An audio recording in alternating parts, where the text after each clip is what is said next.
Kirk's like, you will no doubt die in this episode. A black dude in a red shirt, but I know. It'll be on my order, mister. Right. You got 2 strikes against you, so just hang on about 3 minutes.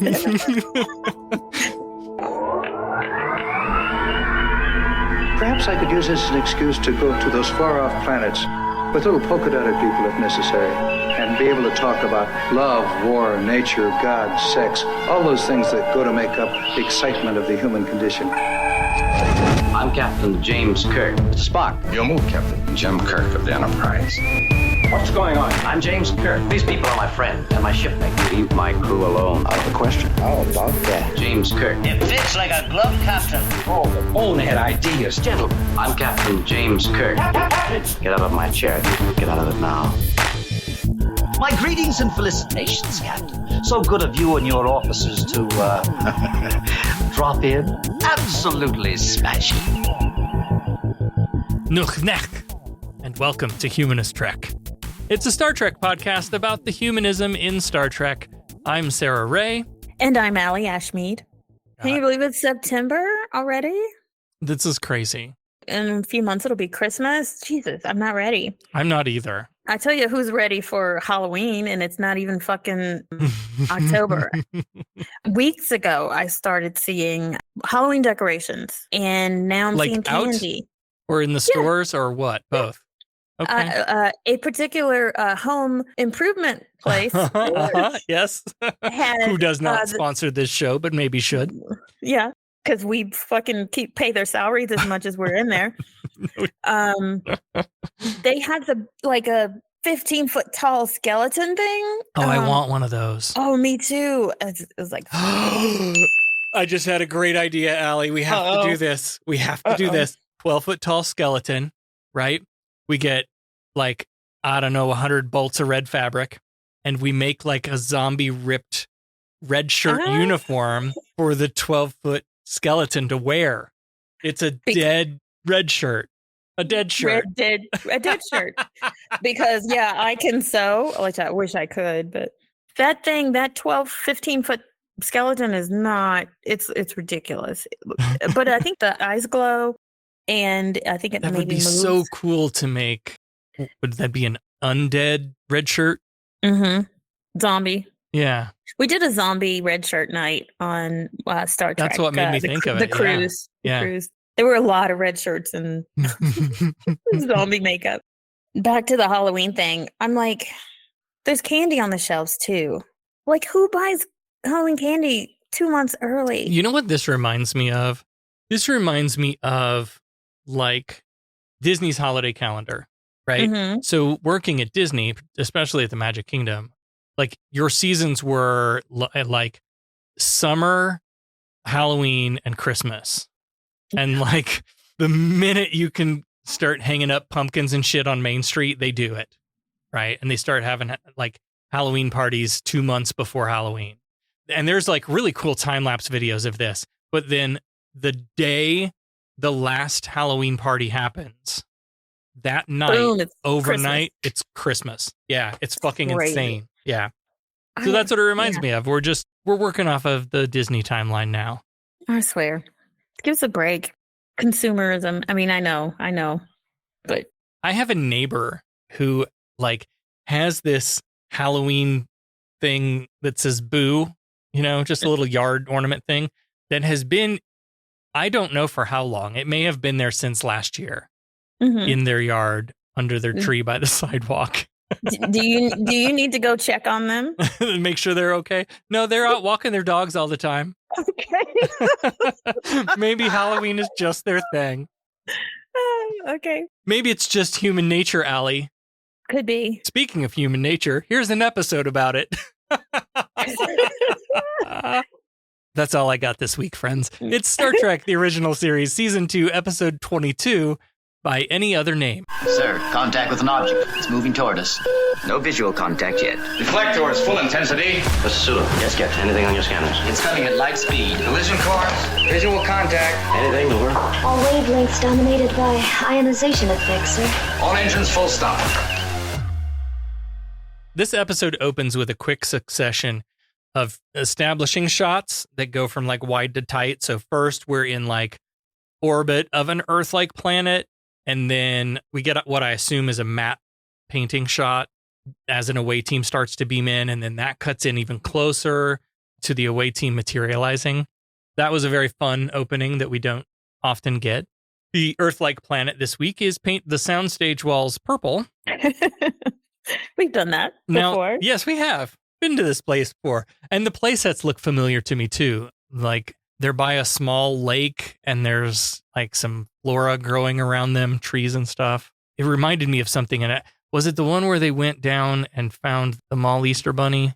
No, because they were actually outside the Easter bunny. That one, but they did. This from? It could have been that one with Adonis or whatever that Greek god was. Possible. Yeah. Or any one of those that they said claimed to be the Garden of Eden, because it was one of those. So our away team this week is KSM, Yo Woman Thompson, and a UC redshirt, who we learn his name later is Lieutenant Shea. Apparently, they've beamed down in response to a distress call, but Spock is scanning for life forms. Life forms. You tiny little life forms. I just love scanning for life forms. And getting no results. He does pick up some metallic readings and speculates that perhaps the ship was destroyed and the survivors came here in a shuttlecraft. But Spock, you just said there were no life signs. But they have to like adjust their scanners because they never scan for the right shit the first time. But Yeoman Thompson says, I'm getting a reading now. There's 2 human forms bearing 300 Mark 7, and they're basically heading towards them. Spock confirms this as a man in an orange jumpsuit and a woman in a blue jumpsuit approach.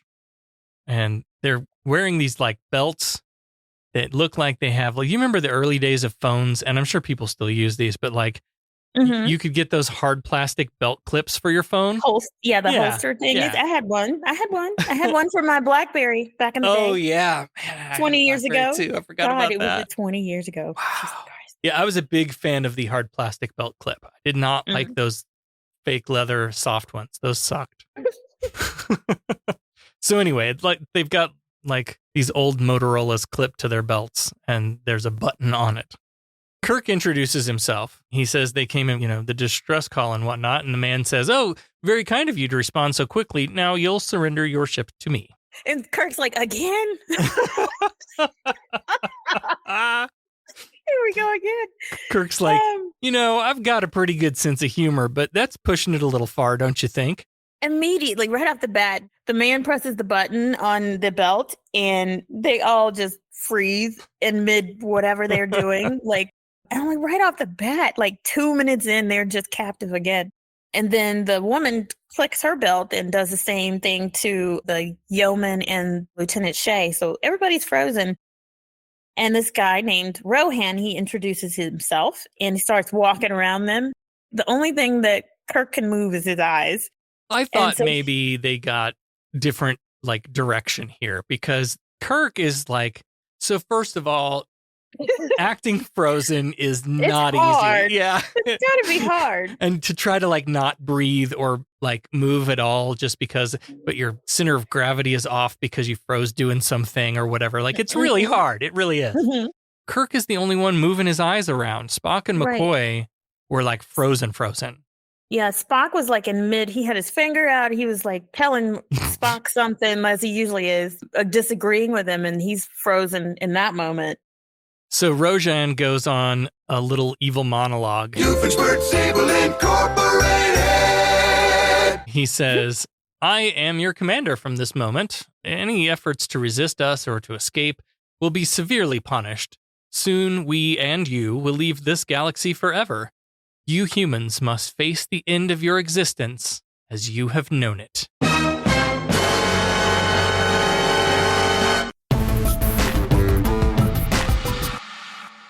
So while they're all frozen, the female that's with Rojan is going around and pulling all their communicators and weapons. Are you having as hard a time as I am not saying Rohan?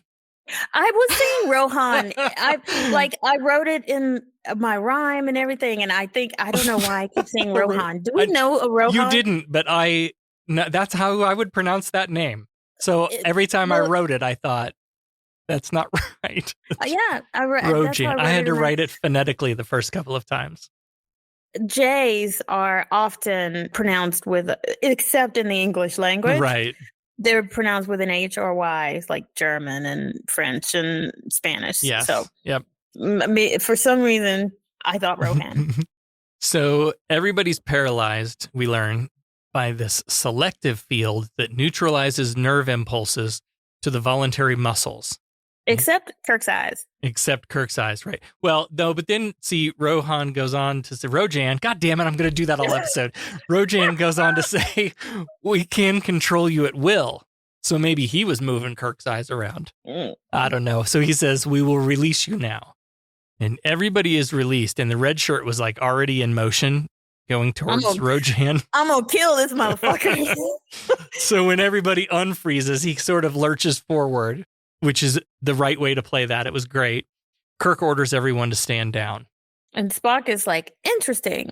A neural field. Dude, you just been frozen, but you want to know the science of it. Yeah, he's like, let's talk about this. I want to know how this thing works. And then Rojan explains that, giving away to all the secrets, it's radiating from a central projector. But Kirk's like, what the fuck do you want? Let's not talk science. Right away, I was like, oh, is this another we have to find the computer enabling the magic powers thing and blow it up kind of episode? Yeah, because we've done that a couple of times before in this show. Always, you gotta blow the main deflectors or some shit to destroy the Death Star. What was that computer that was running the planet? Which one? Right, that's what I'm saying. The one with the Landru. dragon head and the Landru. That's who I was thinking of. Yeah. Yep. Rojan wants the Enterprise because they need to voyage home, as it were. That was a Star Trek movie joke. Crickets. Are you sure it isn't time for a colorful metaphor? And sorry. And home is the galaxy neighboring ours, which we call Andromeda. And Spock's like, if Andromeda is home, what brings y'all out here? And it turns out that within 10 millennia, radiation levels in the Andromeda galaxy will be so high that life will be impossible. So the Kelvin Empire sent out the Nina, Pinta, and Santa Maria to find some new land to move into. That's awesome. At least that's how they teach history on Kelvin or something. Their purpose was to search for a planet or a galaxy to which their race could conquer and occupy. So it's also familiar. Kirk's like, well, I hate to break it to you, but this galaxy is already occupied. And Rojan's like, yeah, I bet that's what the Native Americans said to Columbus. Am I right? Too soon? Mm-hmm. Kirk's a little too cocky here, I think, because these people are clearly more powerful. And sure enough, they've thought ahead, I'd say. Up on the Enterprise, the takeover has already begun. Scotty's running the show from the engineering station on the bridge. Chekhov's got a penetration from the planet as Scotty calls for increased power to shields. Too late, though, because a dude in a purple jumpsuit appears in engineering, and he's got one of those Motorola belt clips, too, and he freezes everyone in engineering with it. Sits down at a console and shuts down all the main power. Scotty calls a red alert, but just then, in another scene, a woman in a yellow jumpsuit pops in to the life support area, and she's freezing everybody in there. And then Scott's trying to call engineering. Uhura's trying to call life support. Everybody's frozen. The woman, Drea, in the yellow jumpsuit, she's like, life support control is secure. Someone named Tomar had popped into engineering in the purple jumpsuit. Engineering is secure. Hanar is on the bridge, and he's reporting down to the planet now to Rojan. Basically, he's frozen everybody on the bridge, and he's reporting to Rojan that the ship is ours. We control the bridge, the engineering, and life support. Kirk tries to argue that even at maximum warp, it would take the Enterprise thousands of years to reach Andromeda. But Rojan's got some modifications in mind that should cut that trip to less than 300 years. Everyone's always like so technically advanced than us. Right? But let's talk about this time scale, right? Because like we talk a lot about travel, even to the nearest star would take us tens of thousands of years with our current technology. Mm-hmm. Right. So we would be looking at generational ships. And that's exactly what Rojan explains got them this far and what will get them back. So Rojan has never seen home. He was born in space and he'll die in space. And I don't know why I always thought that the Star Trek space travel, they were already outside our galaxy. But it sounds like all of this that's happening is still in the Milky Way. Is that That's what I'm getting. Yeah. I thought they were just... So remember, we've been to the, and this comes up in a moment, but we've been to the edge of the galaxy before in... What episode was that? The Edge of Tomorrow. I don't know. I don't know what it's. I don't know which one it was. It was the one that. Come on. It was Where No Man Has Gone Before. Oh, like number. That was 2? the one where the silver eyes, right? The dude with the silver eyes. Oh, okay. I think. Was like that was early. Yeah.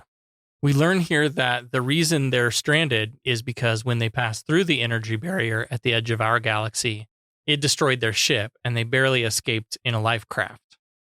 Kirk's like, oh man, that energy barrier is some crazy shit, isn't it? We went there on our very first episode of Star Trek, the original series. Oh man, you got to watch that.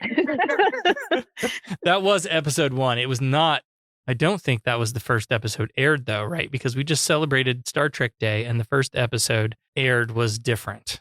It was The Cage. The Man Trap. Oh, the Man Trap. Yeah. So they finally make the argument that I've been asking them to lead with for 50 some episodes. Kirk's like, hey man, why don't we just give the Federation a ringy dingy and get you guys some help? Like, you don't have to do this with force. We can, or diplomacy our way through this. Yeah, we can be the lube. You don't have to muscle your way through it. He's like, look, there's loads of uninhabited planets you could colonize. City Alpha 5, for example. This is City Alpha 5! I swear to God, I'm going to get somebody to live on that fucking planet. But these people don't colonize. They conquer. And point of order, Your Honor, given our understanding of Earth's history, is there really that much of a difference? Yeah. Colonizing is conquering. It is. It's exactly the same thing. It's just colonizing is a way to put it for the people that are about to be colonized to make it sound like they're getting something positive out of it. Yeah. That's all it is. Yeah. No, I know, like, in the future, we talk about colonizing or where they terraform a planet, right?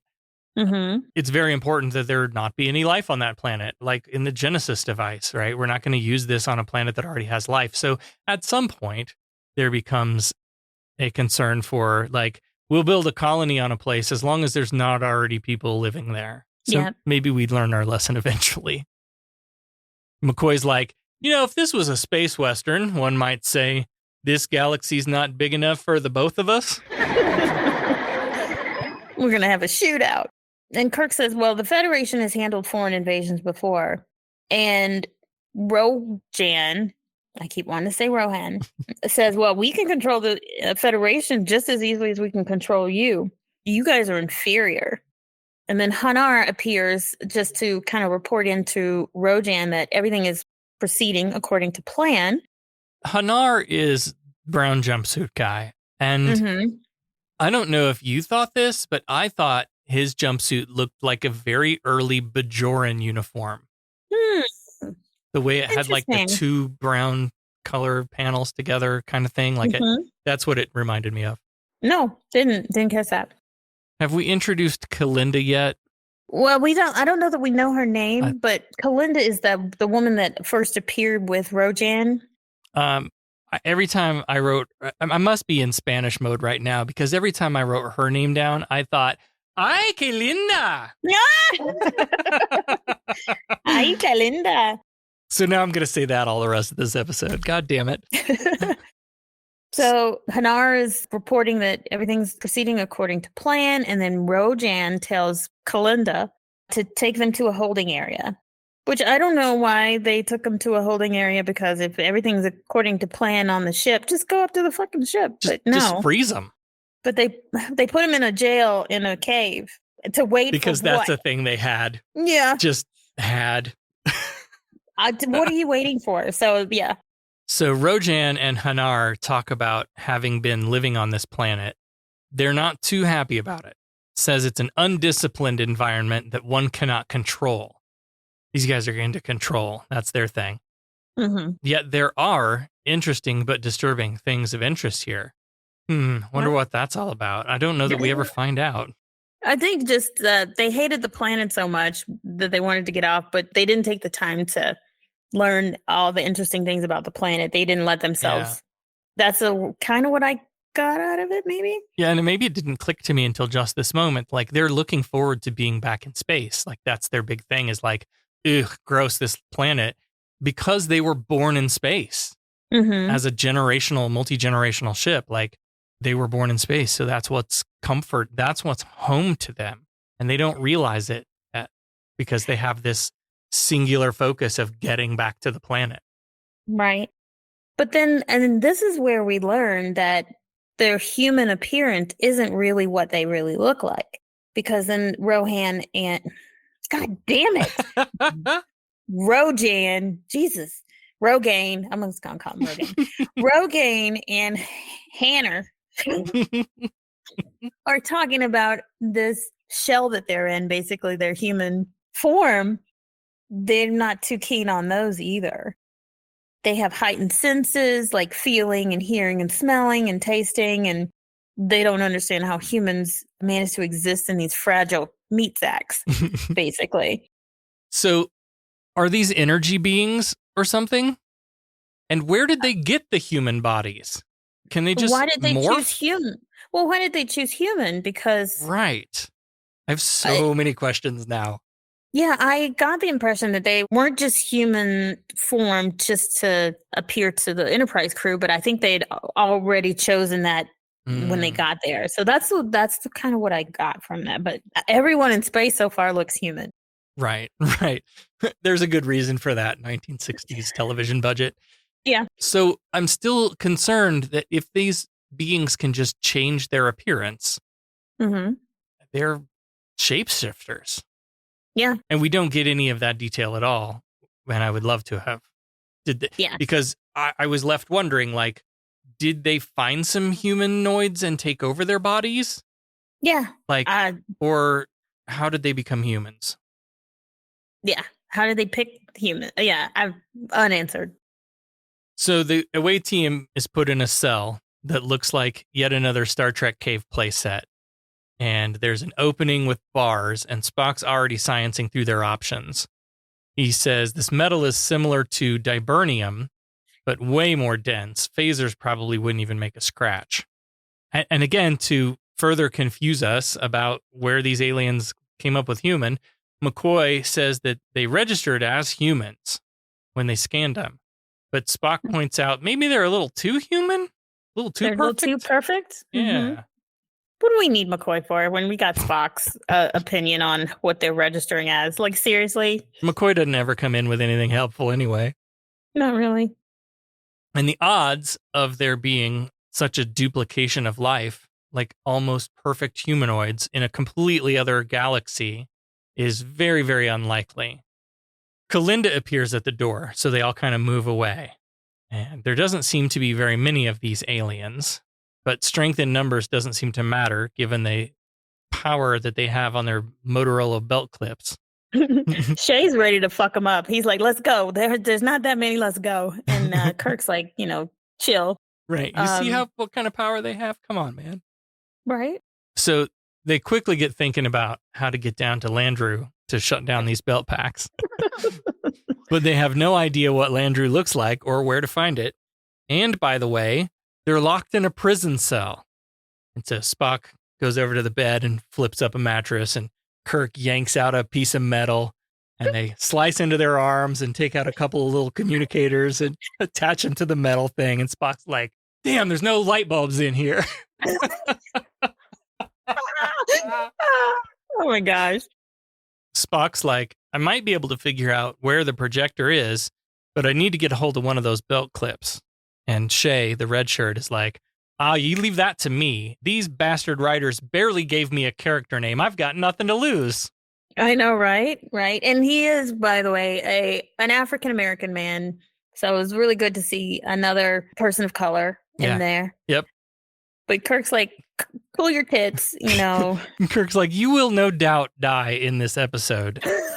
A black dude in a red shirt, but I know. It'll be on my order, mister. Right.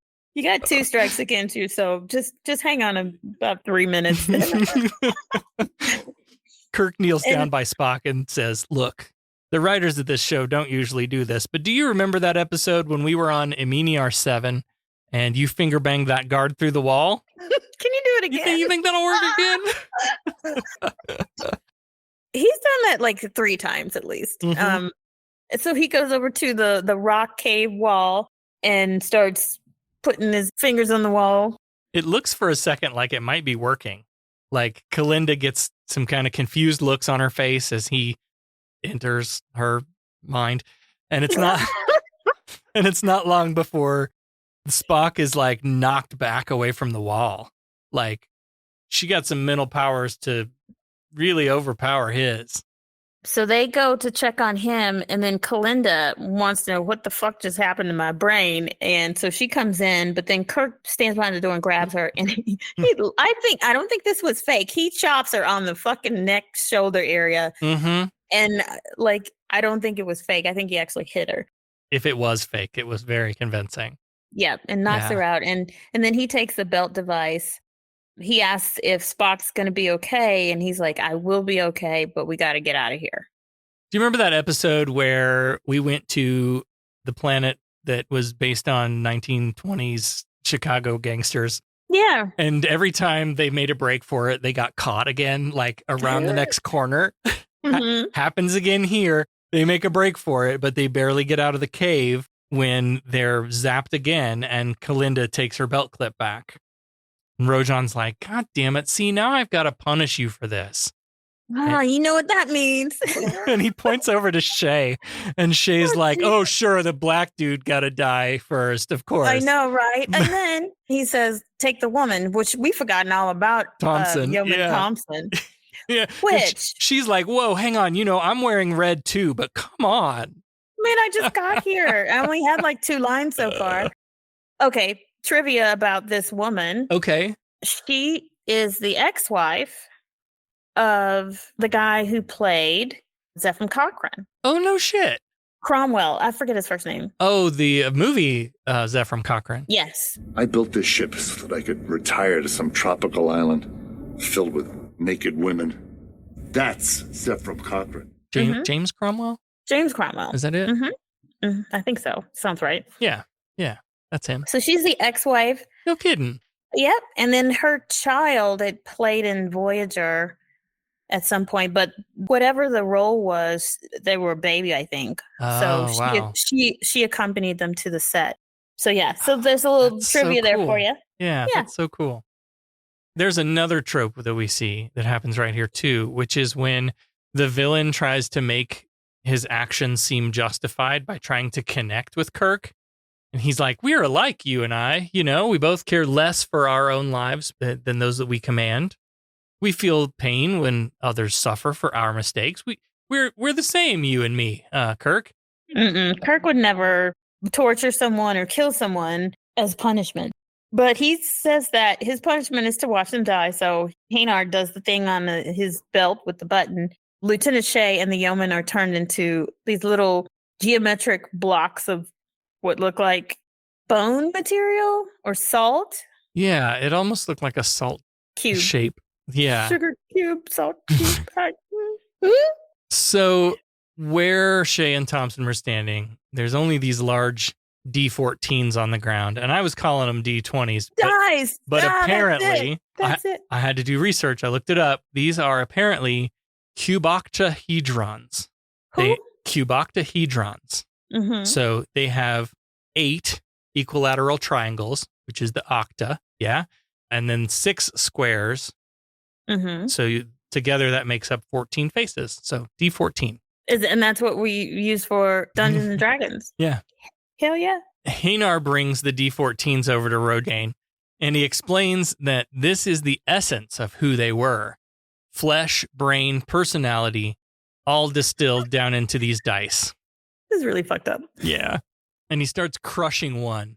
And I'm like, no, what the fuck? Why? it starts breaking into dust pretty easily, and it like just crumbles. And he's like, well, that one is dead now, but the other one, and he rolls the die into the grass, that one can be restored. Did you know which one was which? You know what? I assumed they're going to kill the black guy first. I did too. So I'm like, surely they're going to keep the white lady. I did too. I thought that too. But no, Shay reappears. I'm like, yay. Yes. He wasn't the bottom of the rung on this episode. Kirk is very affected by all of this, and he kneels down and scoops up some of the dust from Thompson's D-14 as we go to commercial. Captain's log, the crew is basically enslaved and made to upgrade the Enterprise, and Kirk's having trouble getting the image of Yeowoman Thompson's pile of dust out of his head. In the cave cell, Spock is explaining the images he saw when the finger banging was disconnected. He's like, colors, shapes, mathematical equations, fused and blurred, and he's been trying to isolate all of these images, but the only one that's clear is an image of immense beings, 100 limbs with tentacles, and minds so powerful that each tentacle is capable of performing a completely different function. And McCoy is unconvinced, but Kirk's like, wait, no, there's a whole category for this on Pornhub. Oh my. It's tentacle porn. But I thought when he was explaining the tentacles, I'm just like, it's like an octopus or like a megapus. We'll call them, they're megapusses. So this must be what Kelvins truly are. So then why did they take on human form? Still don't understand this. But Kirk made a joke about that, or I think it was, I don't know if it was meant to be a joke, but Kirk is like, well, they adapted themselves to our bodies possibly for practicality. He's like, and they chose the Enterprise because it's the best vessel for the trip. And he's like, all them tentacles, they can't get into the turbo lift. I don't know if that was meant to be a joke or It not. had to be. It was so good. Kirk does point out, we've got to stop them because there's more of us than there are of them. Their only hold is the paralysis field. So they talk through the possibility of using McCoy's neuroanalyzer to set up a kind of counterfield or something to jam the paralysis projector, but they've got to get to the Enterprise. And so Kirk comes up with a plan for Spock to fake being sick. Spock's like, I'm not sick. I'm in perfect health. He didn't get the suggestion at first. He's like, yeah, you're really, really sick. And if you don't get the sick bay, you're going to die. He finally gets it. He reminds them that Vulcans have a way of putting themselves in this trance, complete relaxation, every part of the mind and body. Spock says that we find that more restful than your so-called vacations. I feel this on so many levels, especially with young kids. Vacations are exhausting. Whoever thinks like the vacation is the relaxation, ain't got a little kids because look, I'm just going to stay in bed for a few days. I'm with Spock. I'm going to go into a trance and that'll be more restful than anything else. I agree. My vacations, I never take a rest and do nothing vacation because we live in America. We have limited time off. Everything's so expensive. If you're going to go somewhere, you got to go. Yeah. When is your time off? And so we never really have any downtime. This plan works perfectly because Spock fingers himself. He says that he can come out of it in a half an hour once they get to the ship. He's like, yeah, but I'm going to need Nurse Chapel to slap me.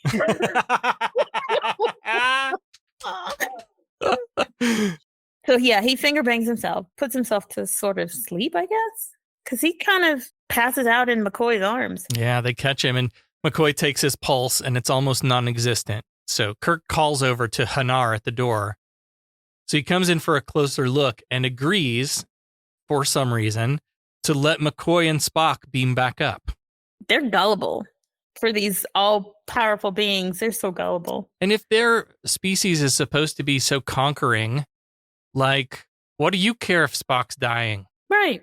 Let him die. We're conquering you. Right. Yeah, it was strange that he had any kind of a care for these people. I don't know. Yeah. Cut to sickbay as McCoy is wheeling Spock into sickbay on a gurney with Tamar, and he orders Chapel to prep 2 cc's of stokeline. And Chapel, who is not in on this plan, is like, stokeline? Really? But McCoy's like, shush, just play along, damn it. Right? And he hits Spock with the hypo. He orders Chapel to prep another shot, and while she's away, Spock opens his eyes, and he and McCoy kind of share a look as if to say, like, okay, Spock's up now. Spock's awake. Tamar is in the distance kind of watching what's going on, and then McCoy comes over to Tamar and he says, yeah, that should do it. Just let him rest now. And then he makes up this fake condition that maybe Spock had Rigelian cassava fever like a long time ago, and this is just a flare-up. And this flare-up happens every now and then. So he should be fine as long as he gets some medication in time. We get a great shot of Chapel here, sort of smirking as she realizes, like when he says flare up of Rigelian cassava fever, Chapel's kind of like, oh, okay, I see what's going on here. I get it. You want me to play along, right? Mm-hmm. Oh, jeez. Back on the planet, Rogaine is explaining his expectations of Kirk. Kelvins have a code of honor, harsh, demanding of Kelvins, but also of those they conquer. In the background, Kalinda is picking flowers and smelling them and asks Kirk what they call them. And Kirk's like, I don't know, man, it's a flower of some kind. Sulu's the botany guy. You should ask him. Where the hell is that guy anyway? Kalinda says they have memory tapes about something similar on their homeworld. Crystals that form so quickly they seem to grow. They kind of look like this flower. We call them Sashir. And Kirk gets the dubious honor of speaking the title of this week's episode of Star Trek The Original Series, A Rose by Any Other Name. And she's like, what? And he says, oh, it's Shakespeare. That's kind of our thing, you know, Shakespeare in space. That's kind of what we do here. And we just randomly quote shit just so that we can have a title. Yeah. So this is from Romeo and Juliet. What's in a name? That which we call a rose by any other name would smell as sweet. So help me through this. I think that's saying, like, you can change the name of a thing, but it's still the same thing as at its core. Like, no matter what you call it, it's still the same thing. So is this saying that, like, the Kelvins are taking on human form, but at the end of the day, they're still Kelvins? I don't know. I had a hard time plugging this in. Me too. Is that saying, like, if you put lipstick on a pig, is it still a pig? Still a pig? Right. It's just a pig wearing lipstick? I don't know. I don't know. I'm not a big Shakespeare person. Some time passes, and everybody's on the bridge now. Somehow, their modifications have allowed the Enterprise to travel at warp 11. Damn, like what? I hope they keep that technology, but I don't think they do. No, of course not. And they're on track to reach the barrier within an hour. So Kirk's like, hey, my buddy Spock, you know, he was taken ill earlier. You mind if I pop down to sickbay and check on him? And Rogaine lets him go. Like, they can just walk out. They can do anything they want. They're that cocky to where they just let the four of them just do whatever they want. So Kirk rolls into the medical lab where the plan is already in action. Spock is up and he's located the power source in engineering. Scotty's got lab systems cross-wired to give it a bit more power. So we go to engineering, and Kirk is down in the main room in the background of this shot, distracting Tamar, while Spock and Scotty are in the upper deck snooping around. This is a really fun composition to this scene. Bad news bears, though, this power device, or whatever it is encased in that same metallic material that the bars on their cage were on the planet. So it's impenetrable. So this looks like a dead end, but Spock suggests another option, one that nobody is happy to think about. Something galactic barrier being negative energy and Enterprise's antimatter reactors, something. Doesn't sound good. So Spock and Scotty meet back up with Kirk in a hallway. They hop into turbo lift and break the news. Plan A is a no-go.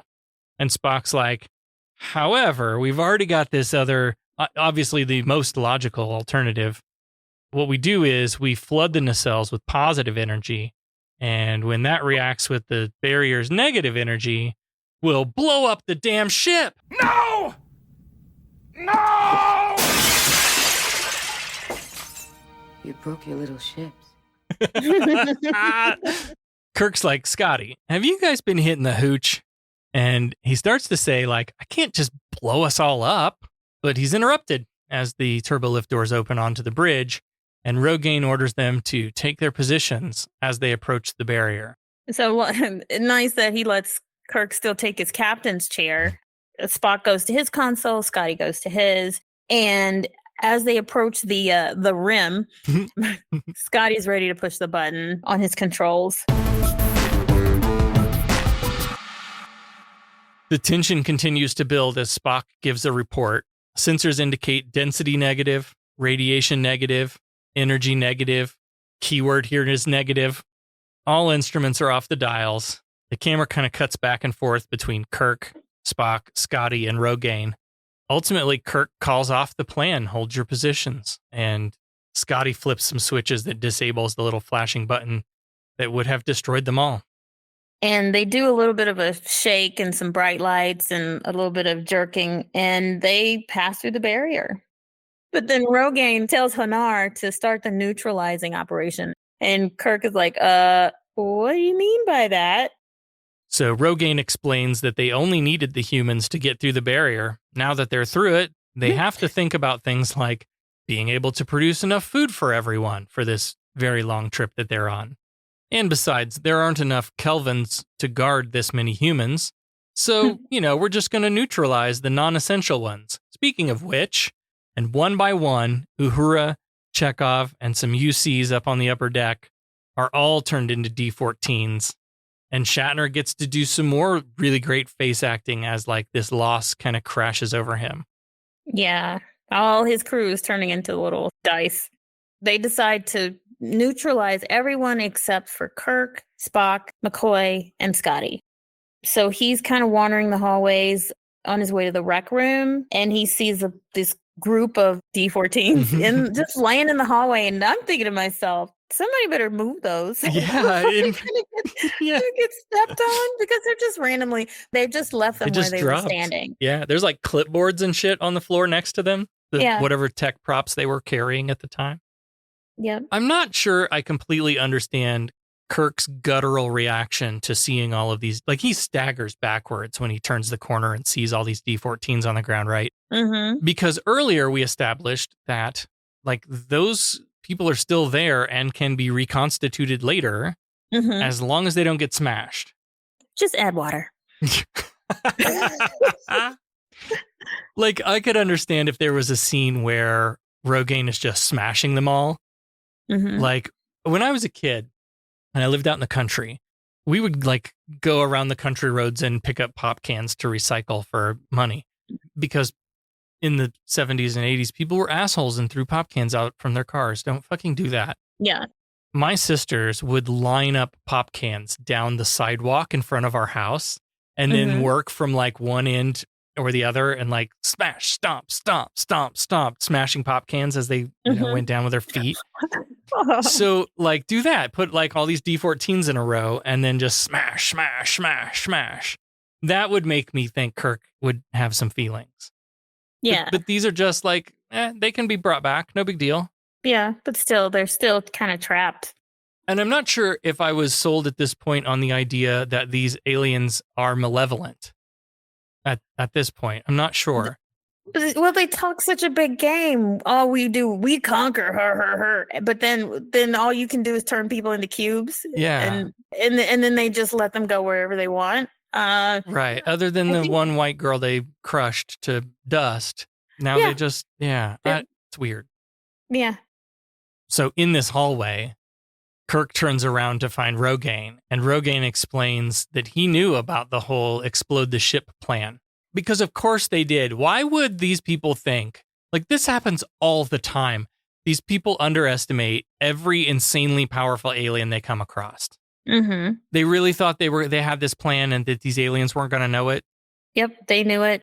And he had Tomar devise a mechanism to prevent them from tampering and doing anything else. And he just says, dude, you're conquered. Accept your situation. Rogaine like makes the case that this is a better outcome than if you had blown up the ship, like you all are still alive. We just turned you into D-14s or whatever.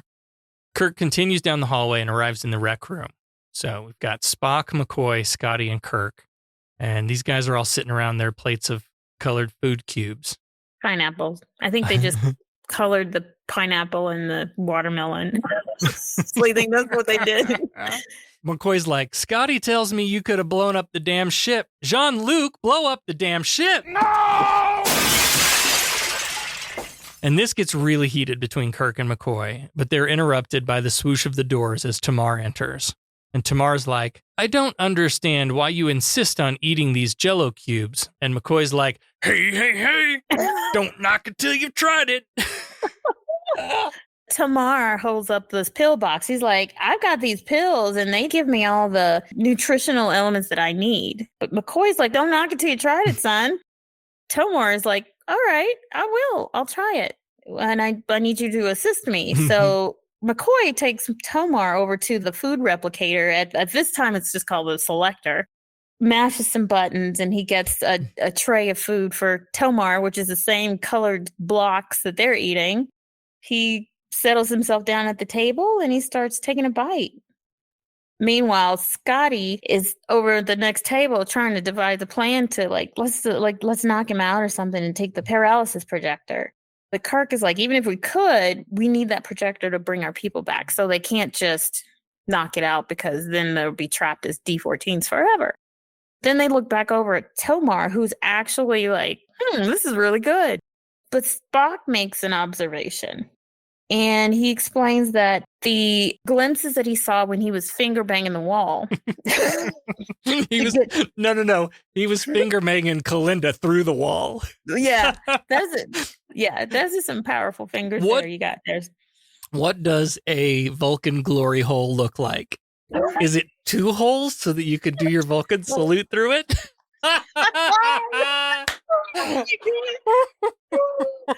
That's a good question to post. Like, what does a Vulcan glory hole look like? And then have just people draw a picture. Oh, that would be fun. Yeah, send in your pictures. Vulcan glory hole. And so he's starting to put some things together, like the glimpses that he saw when he was doing his thing to Kalinda's subconscious. And he's drawing some parallels between Tamar's reaction to food. To achieve their intellectual capacity, they've sacrificed anything that would be a distraction to them, like, taste and touch and smell and emotions. But they've taken human form and they're therefore having a human reaction. Maybe we can use their senses against them, distract them enough to take their belt clips. Kirk's like, guys, this is the easiest plan we've ever come up with. I'm off to fuck all the females, and then maybe one of the males too. I don't know. I haven't decided yet. And Scotty hops out of his seat, goes over to Tamar and says, laddie, you're going to need something to wash that down with. Have you ever tried any Saurian brandy? Oh my gosh. This is great. This is the best plan. This is so much best fun. Plan ever. So in sickbay, McCoy scans Hanar and tells him his body is anemic, probably from eating your food by pill instead of like Jell-O cubes. So he gives him a shot, high potency vitamin concentrate, he says. He'll need 3 a day for a few days and eat some Jell-O, will ya? Meanwhile, in Scotty's quarters, Scotty is the typical Scottish man who could probably drink anyone under the table. So they cut to Tamar and Scotty sitting at a table and finishing a bottle of Saurian brandy. And they're kind of tipsy. So we cut back to what appears to be Kirk's quarters, redressed as Kalinda's quarters. And Kirk saunters in, all seductive. He's like, I want to apologize for hitting you. And she's like, that's not necessary. You tried to escape. I would have done the same thing. And he's like, well, I don't usually go around beating up beautiful women. And she's like, yeah, I've been reading your files. Seems like you set a record among humans for the most alien STDs.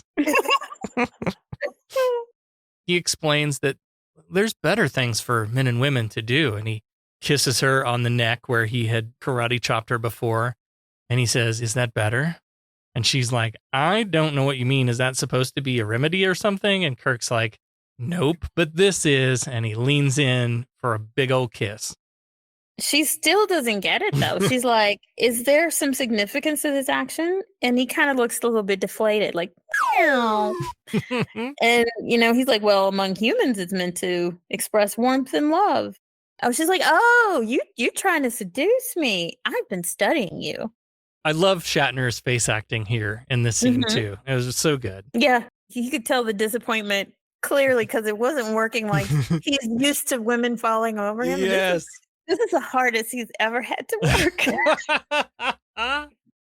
So it turns out Kalinda has been studying this human business of love, and she doesn't understand why humans build such a mystique around a simple biological function. So Kirk throws her on the bed and says, I quite agree, let's dispense with the games already. Kirk tries to explain that humans enjoy that part, but ultimately apologizes for bringing the subject up at all. But she's curious now, and she wants to try this kissing stuff for herself. So she pulls Kirk in, and she plants one on the lips, just as the doors swoosh open, and there stands Rogaine. He's confused at what he sees when he comes in. As he walks in, Kirk lets her go, and he's about ready to walk out. And Rogaine's like, is there some kind of problem, Captain? Kirk's like, not when I came in. And he leaves. Rogaine's like, what did he want, and what were you two doing? Kalinda still thinks that whole act is just for an apology. So she's like, well, he came to apologize for hitting me. Apparently it involves some kind of peculiar touching contact. And Rogaine says, in what manner? So then she shows him, she's like, puts her arms around him and kisses him. He doesn't really react. No. He was like, very odd creatures, these humans. What is that swelling? Swelling down there. I don't understand. I don't understand what's happening. Back in Scotty's quarters, they've emptied another bottle of something alcoholic. And they're both shit-faced now. And Tamar asks if there's any more. Again, doesn't have to be the same stuff. Anything will do. This is one of the core rules of being a drinking person. Stick to one type of alcohol, man. Don't mix it up. Yep, you're going to hurl or pass out or black out. What's that? Isn't there the rhyme? I don't know. I've never heard a rhyme. No? Okay. No. It's like liquor before beer, never fear. Beer before liquor, never sicker. So that was I'll be damned. I've never heard that. I partied too much back in the day. So. I was always like, if I'm going to drink a thing, that's the thing I'm going to drink all night. Like I didn't switch it up. If I'm having rum and cokes, I'm having rum and cokes all night. If I'm having tequila sunrises, I'm having tequila sunrises all night. Yeah. The most disastrous nights are when you're mixing a lot of different alcohols because you're going to throw up. You're going to, you're going to lose. It's not a good time. Right. Spock and Rogaine are playing 3D chess in the rec room, and they're commiserating over their shared alienness compared to humans. Rogaine seems preoccupied with this kissing business, and Spock is like, look, it's usually a thing humans do when they have some affection for each other. And Rogaine's like, well, there's no way Kalinda has any affection for Kirk. Spock has to point out that his game is off. Are you disturbed by the kissing? This is some psychological subterfuge, and I loved it. Totally. And the best person to do that shit is Spock. Yep. Rogaine's like, why should I be disturbed? Well, you've known Kalinda for some time. You know, she's a Kelvin, and among humans, I found the symptoms that you're displaying usually indicate jealousy. Rogaine's like, I have no reason for such a reaction. Kalinda's female, nothing more. And Spock's like, well, Captain Kirk seems to be quite charmed by her attractiveness. And Rogaine's like, oh, well, of course she's attractive. And this just goes like back and forth. Are you jealous? No. Upset? Certainly not. Checkmate.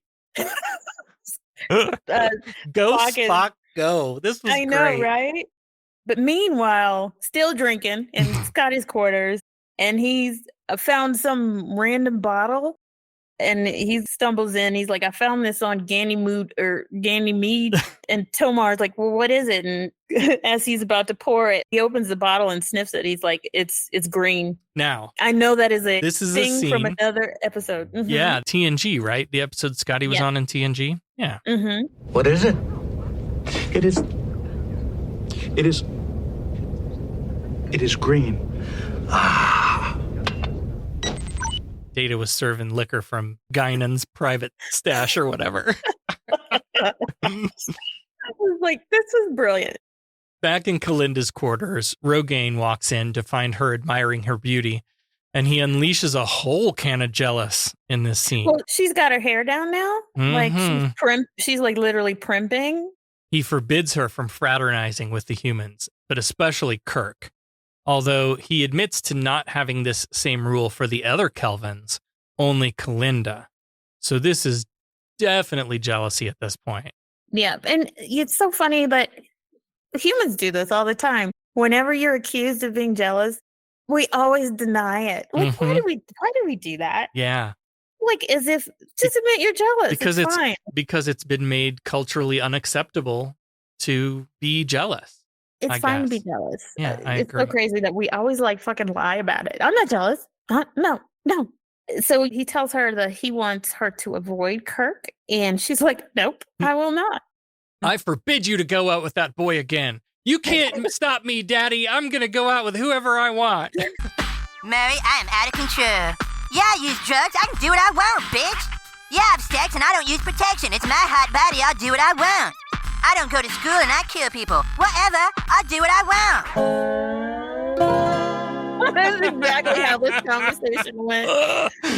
I'll do as I please. I do what I want. And then Rogaine's like, you will respect my authority. Or I'll neutralize your Captain Kirk and all the other humans as well. And at this point, he grabbed her. Yeah. Real tight on the arms. And she was looking down at his hands on her arm as if to say, did you just put your hands on me?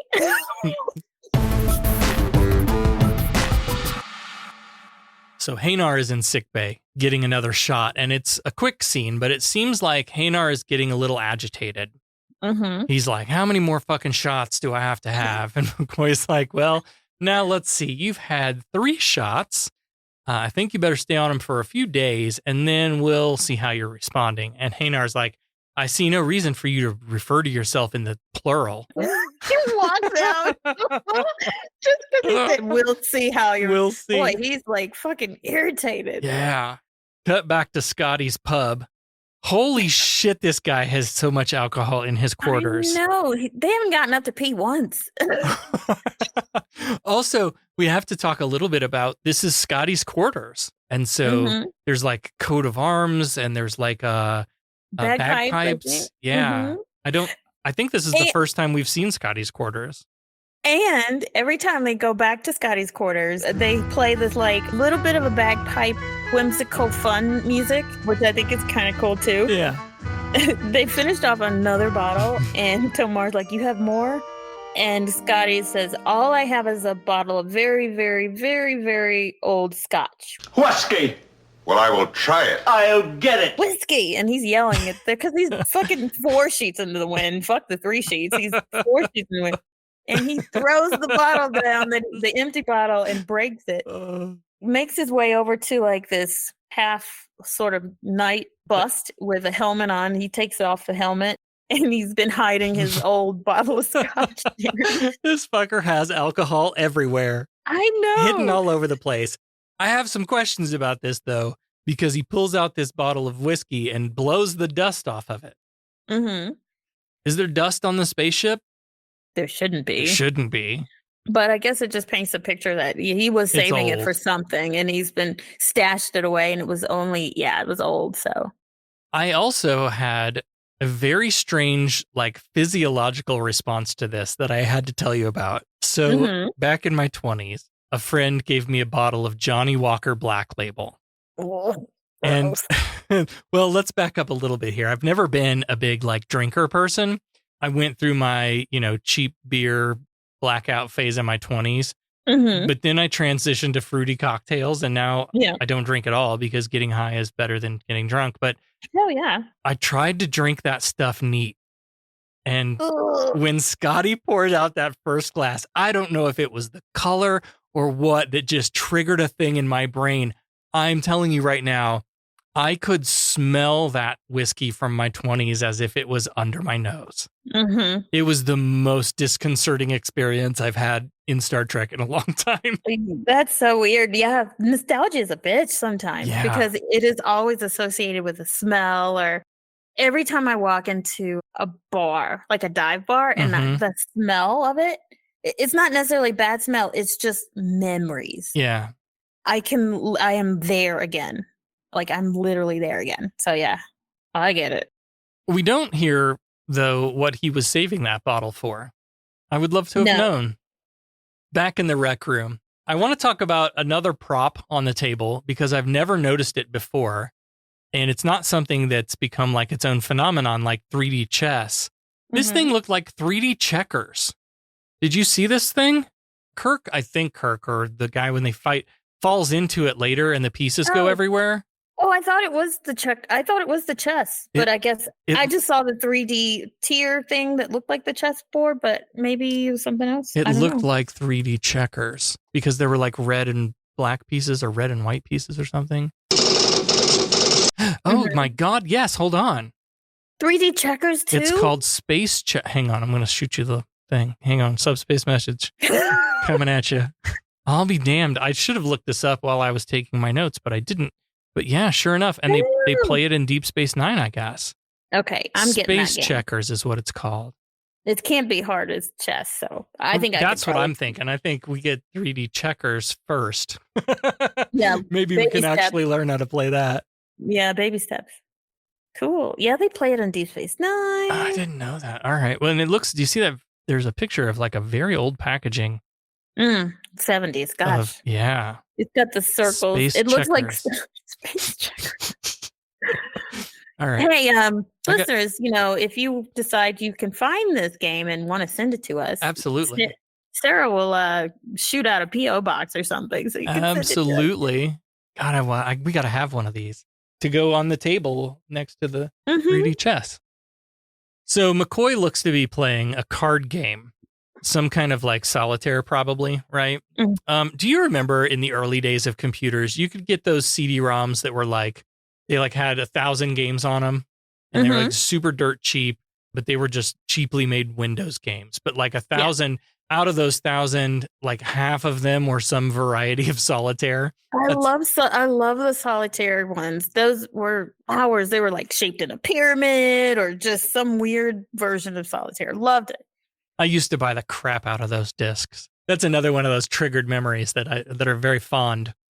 We're getting old when I don't want to be old. When we say, remember when every sentence is, remember when, or when I was back in my day.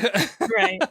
Getting old. So KSM are discussing their results. Kirk can't tell if he's been making any progress. McCoy's pleased with his patient. Cranking him full of formazine is making him more irritable by the minute. Rogaine seems to be exhibiting symptoms of jealousy. But Scotty's been missing for hours, and so is Tamar. What the hell happened to those guys? As if on cue, Kalinda comes into the room, and she's like, Kirk, mind if we talk? And Spock and McCoy make an excuse to exit. Spock says, I think I'm going to need another injection of that Stokeline. And they kind of wink, and they head out of the room. So that leaves Kalinda and Kirk alone. And Kalinda stammers a lot here, trying to get through her thoughts. She points out that humans are overly preoccupied with this cultural mystique surrounding the biological function. And Kirk's like, yeah, we do think about it a great deal. Did you have a question? And she's like, apologize to me again, Kirk. Apologize to me all night long. Oh, my. And Kirk grins this huge, about to get my dick wet grin. Back on the bridge, Hanar bursts into the bridge and goes over to Rohan saying, I want to talk to you. He's like, first, I don't like the way responsibility and duty has been portioned out to us. He's just full of complaints for Rogaine. He's like, you're the shittiest boss I've ever had. I'm so fucking over you. I'm going to quit, And it's the way your duties have been assigned. It's how we all want to act in the HR office, but damn it. We can't. We just can't. Because you'll get fired on the spot. And he's going on about how he doesn't even like the way that Rogaine's running the ship. And Rogaine is like, what the fuck is wrong? Who the fuck do you think you are? Take yourself to your quarters and confine yourself. And then he just kind of stomps away.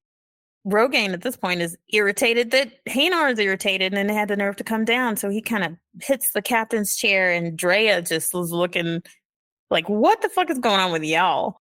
Is nobody trying to mess with Drea? Nobody. Kirk should be working on her too, right? Yeah, she's really pretty. But it's not going to make Rogaine jealous. Right. It was just weird that they went after everybody in a different way except for her.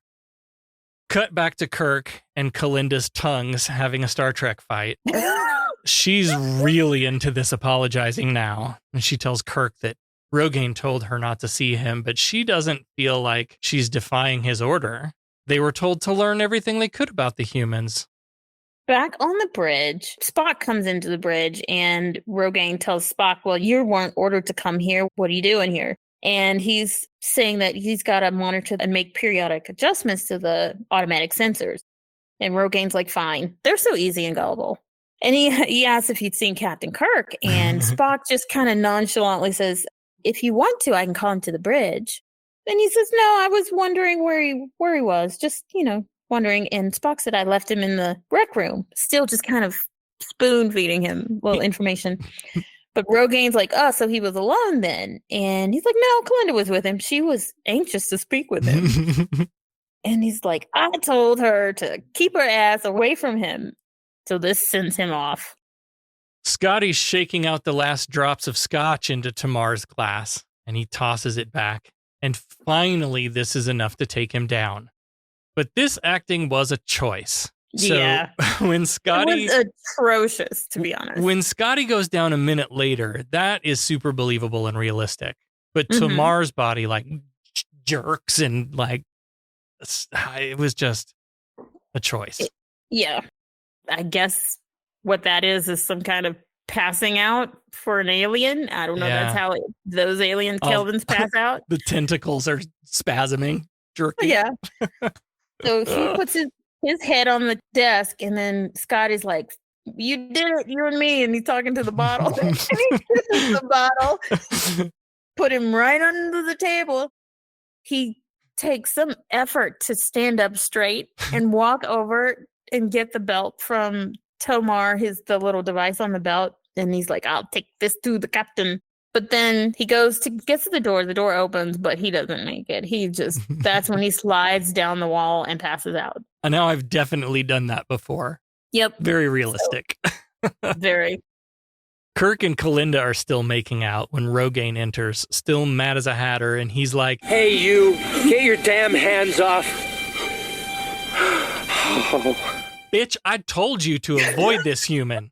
And she's like, whatever, I'll do what I want. I didn't want to. What are you going to do about it? Rogaine blames Kirk for all of this, turning her away from him, corrupting her. But Kirk taunts, look, if you can't keep her, that's not my problem. And Rogaine demands she be released and pulls Kirk away from her. And then Kirk slaps Rogaine across the face a couple of times. Ding, ding, ding. Star Trek fight. I just love how he just slapped him, and then Rogaine just like, what the fuck did you do? And he does it again. And then they just start throwing each other around. And that's when I saw the checkers, because they ruined a couple of tables and a couple of the 3D chess sets, which I thought were chess sets, but apparently you're not. While they struggle, Kirk keeps taunting, why don't you use your paralyzer? You thought I was taking your woman away from you. You're jealous. You're trying to kill me with your bare hands. Would a Kelvin do that? No, you're acting just like a human. Hell, you are human. Rogaine throws Kirk off of him like, no! And Kirk staggers back into the doorway where stands Spock and McCoy. This cracked me up so hard. They're holding him, and he's like, Kirk's like, I'm stimulating him. So they push him right back into the fight.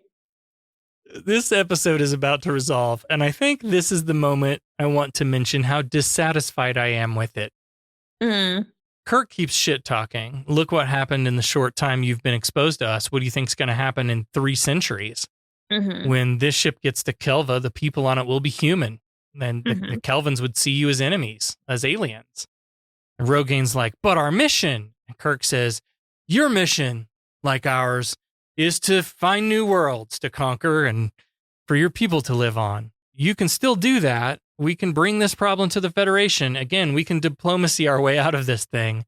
He's like, again, there are lots of planets in our galaxy that can be inhabited.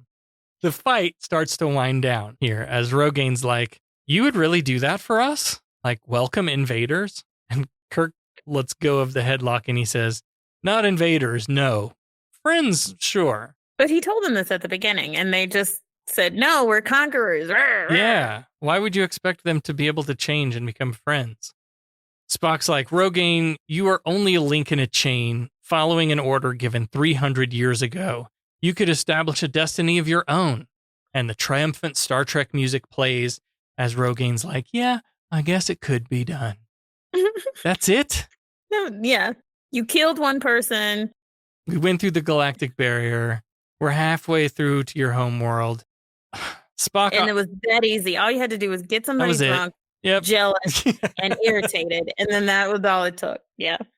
Spock offers the Federation could send a robot ship to Kelva with the Federation's proposal. And Rogain's like, but if we keep these forms, where would we go? And McCoy's like, seems like that planet you were on at the beginning of this episode of Star Trek, the original series, was kind of nice. Why don't you just go back there? You should have just stayed there. We could have avoided all of this.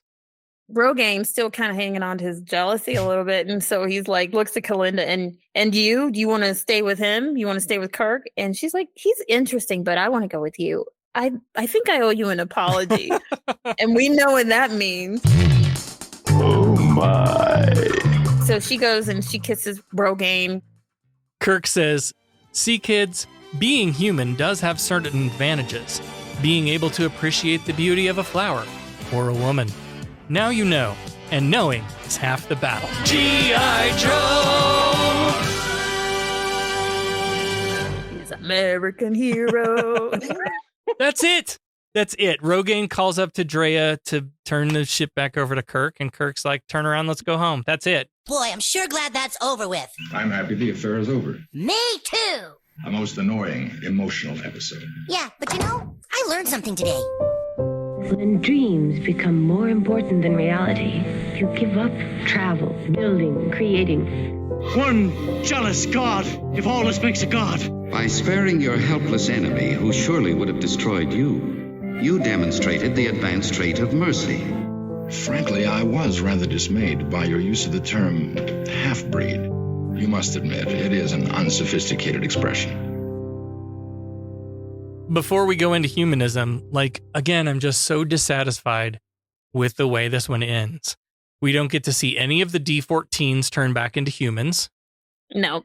We know they do, but we just don't get to see it. We never see what these aliens actually look like, and I get that was a product of budget, I'm sure, but maybe they could revisit them in Lower Decks or Strange New Worlds or something. The Kelvins, actually see the Kelvins. Yeah, that'd be cool. I don't think I understood, the whole, how long have they been in human form? Was it just before they came? Or have they just been taking this human form all along? Right. And how did they decide to take human form? Right. But I mean, they had to wrap it up quick. It was a good episode, though. It was a great episode. I'd love to see them revisit this and some of the other aliens that they ran into in TOS that we've just wondered, okay, I want to know more story. Yeah. I want to know more of their story. Yeah. So obviously we have the Shakespeare in space stuff, right? So a rose by any other name would smell so sweet. I'm still not sure. Are we saying that the Kelvins weren't just Kelvins by any other name, human, like they were calling themselves human in this episode, but the essence of who they are changed into human? Maybe. I think so. And I think that was the whole premise of the episode was you're presenting as human. And you've been doing that, I gather, for a while, that you're ignoring those parts of being human. Instead of just presenting, you're actually now becoming human just because of everything that means to be human. I guess they could also be saying, from the crew's perspective, that the crew's essence doesn't change. Name a rose something different and it still smells good. Even though the Kelvins tried to subjugate them, reduce them to conquered people or turn them into D-14s or whatever, their humanity still remained, the smell of the rose. And Kirk's always gonna fight you can turn people into cubes, but Kirk they're always going to try to find a way to be free. We don't do control very well. Maybe. I don't know. There were also some like not big themes maybe, but like some humanist values sprinkled into the story. Like humans believe in dignity and rights for all. So when you're faced with the oppressive alien species, they didn't just give up, like you said, right? We keep fighting. They're not going to go quietly. We're fighting for our values and ideals. Yeah, even if it means almost killing you and ourselves, we would be willing to do it, but they stopped at the last minute to try to find another way to fight. Overall, I think this was just a fun episode that explored the human condition a little bit through science fiction. Hey, what do you all think? What bits of humanism did you discover in the episode that maybe we missed it? Conversation continues on patreon.com/humanisttrek, and come join the discussion. Well, now it's time to honor the dead. We just have the one, right? Yeoman Thompson? So unfair. It's dead, Jim.